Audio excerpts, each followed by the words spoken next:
our generation of parents, you're not entirely comfortable talking about sex, reproductive problems, or anything to do with your organs. Young kids to be very well aware of sex education. I think it needs to be promoted well, it needs to be talked about openly, and people need to be comfortable with it because there are so many things along with it that can fiddle with your normal day-to-day life. कभी हमने वो चीज़ openly discuss नहीं करी. We don't know कि सामने वाला भी कैसे सोचता है. मम्मी से मैं आराम से बात कर सकती हूँ, मतलब मैं ऐसे वर्ड्स सेक्स बोलना या फिर reproductive, and she was like कि हाँ तो तुम मुझसे पहले पूछ सकती थी. While our paps keep spotting her, it's been a minute that we sat her down and did an introduction. Hey everyone, this is me, Hesha Chima, and today here on ETimes, I'm in conversation with Saba Azad, along with her co-stars from Who's Your Gynac, Kunal Thakur, hello, and Karishma Singh. I saw the trailer before I got here as well, and I have to point out certain things which really resonated with me as a girl. I feel number one, sex as a word is such a taboo, even in 2023, like it's crazy. And in your particular scene, you've been actually telling a guy कि sex को sex बोल सकते हैं, right? Yeah. I want to ask you guys, like even in your friend circles personally, does it happen? Like people are ashamed, or y'all are all from the cool gang where you can openly talk about topics like sex, consulting a gynecologist, etc., etc.? I feel friend circles are all right now. That's never been a problem. I think the problem is that it's not a dinner table conversation. So you cannot. It's even our generation of parents. You're not entirely comfortable talking about sex, reproductive problems, or anything to do with your organs, or anything to do with the reproductive system. Is slightly taboo, and every time something on television relating to sex comes, channels are changed. True. So whereas friends are all right, I think I'm not so sure about the generation above us, and it's changing, but it's a slow change. It's a very slow change. Yeah. What do you guys feel? I'm a firm believer of that as well. I mean, it also depends on the kind of environment you grow up in. That sort of shapes you. If you come from a conservative environment, then obviously the likely of you using the word sex or anything to do with something Reproductory intimate, in that reproductory genre. for that matter, you won't be able to speak about it openly, even amongst friends or peers. I mean, we're on the right path, slow, but there's a lot of work in that department that still is required. I really want young kids to be very well aware of sex education. I think it needs to be promoted well, it needs to be talked about openly, and people need to be comfortable with it because there are so many things along with it that can fiddle with your normal day-to-day life. It's a very sensitive topic. True. What do you have to say, Karishma? I recently had a conversation with my mother, and मैंने बहुत आराम से उनसे sex के बारे में मुझे कुछ डाउट्स हो रहे थे. So while I was growing, मैंने कभी उनसे इन चीज़ों के बारे में बात नहीं करी. I was very comfortable talking to my friends. जैसे सबा ने कहा कि फ्रेंड सर्कल ठीक है, लेकिन जब मम्मी से मैंने बात करनी शुरू करी, and I felt that she was also very comfortable. Is that कभी हमने वो चीज़ ओपनली डिस्कस नहीं करी. वी डोंट नो कि सामने वाला भी कैसे सोचता है. सो आई रियलाइज ओ माई गॉड, मतलब मम्मी से मैं आराम से बात कर सकती हूँ, मतलब मैं ऐसे वर्ड्स सेक्स बोलना या फिर reproductive, and she was like कि हाँ तो तुम मुझसे पहले पूछ सकती थी.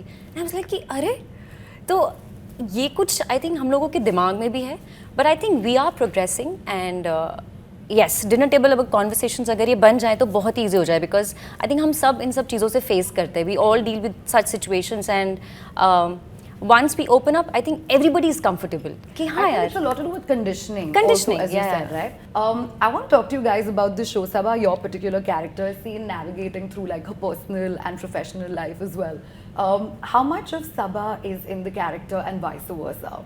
So, I mean, what I really like about the character of Vidushi is that she humanizes a doctor in a way that I don't think it's been done before. Like, I know doctors have, their trials and tribulations, and they're all really like dark and real. She's a goof. She's an absolute goof, and then within that, I relate really hard. Because I'm a goof. I'm a total goof. So, and she's a bit of a klutz, and also she's trying to do something good and set up her own practice, and that's what she's about.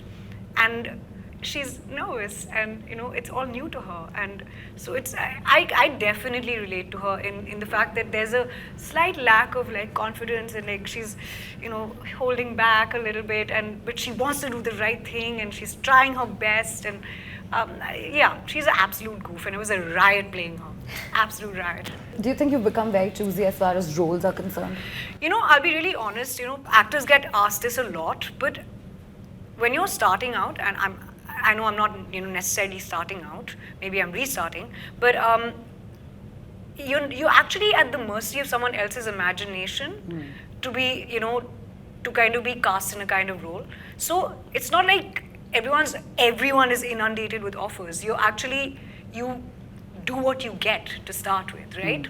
So I was very choosy, I'll be honest. I was very choosy in the beginning because, of course, youth has this, the hedonism of youth. You're like, yeah, I don't want to do this doesn't agree with me. But, I've learned, I think, and I'm a lot more open now than I was before. Because I think experience builds so much, just character, not just character, also abilities and skill. So I'm coming from that school right now. And so yeah, I mean, I'm working on a whole bunch of projects simultaneously and really loving it. And it's a different Saba, like who's not as choosy. But of course, aesthetics have to match. Yeah. And, ethics have to match, and outside of that I'm way more open than I was before, and because of that I'm doing so much more work. Is it fair to say that you did get compartmentalized at some point in time? When I did my second film, my first film of course was also, I was playing a college student again, and I played a college student again in my second film, which was Mujhse Friendship Karoge, which is a Yash Raj film. And so the reason why I didn't for a while act after that is because I was again getting offered these rom-coms, college rom-coms, and because I had the luxury of music and theatre and dance, and and I'm also a voiceover artist and a playback singer, so I was like, I'm earning my living, I don't need to do this, I'm scratching my acting itch on stage. So I was very choosy then, and I was like, mujhe nahi karna hai. Till someone imagines me as something else, mujhe nahi karna hai. But yeah, I did get compartmentalized, and that sucked. It really did.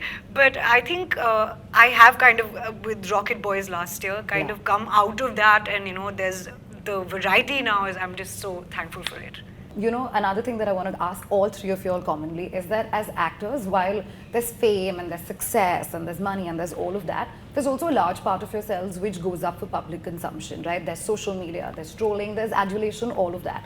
What I want to ask all three of you all is that, does it bother you at times when sometimes your personal life takes precedence over the work that you guys are doing when you have a body of work, A? And secondly, when you're just starting off, when you have the social media eyeballs like gathering you, and how do you sort of strike a balance between your personal and professional then? I feel, again, social media at the end of the day, this is only my view on this. I feel I sort of shuttle between taking it seriously and be like, hey, this is work. But then on the other hand, I go like, I want to do the real work, I'm only focused on that. So it's a bit of both, and I don't know if I can ever strike a balance between them, because when work comes, then social media gets powerful. If work's not happening at the moment or something is getting delayed, then social media will be also sitting as is. So I try and not throw everything out there on social media because I've really got other things to do. What do you do, Saba, to sort of strike that balance? So, I mean, I think social media is part and parcel of, being in the public life, and, it is what it is. Yeah. I'm awful with social media. When I say awful, I sometimes don't post for 3 months. And then I'll, get a burst of like, okay, maybe I should make some posts, and I'll post 3 posts in like 3 days straight, and then that's it, and I've forgotten about it again. If one day magically social media disappeared, I would complain if it disappears for everyone. So I'm not FOMOing. But about public life and eyeballs and other such, I think at the end of the day, you do your work, you keep your head down and do your work, and let that speak for itself. And if you're not craving that attention, if you're not seeking that attention, you can actually avoid it. Of course. You can actually avoid it. So, if you don't want to be a part of that world, then you can, of course it affects you. Yeah. of course it affects you because, you know, you've been around doing work for decades and suddenly there's all this attention and then, you know, it's not for the right reasons, you know. So it'll affect you, but then you have to also like kind of be empathetic to that people are curious. They want to know, you know, people they're watching, they want to know about them. Yeah. So you let it lie and you keep your head down, do your work.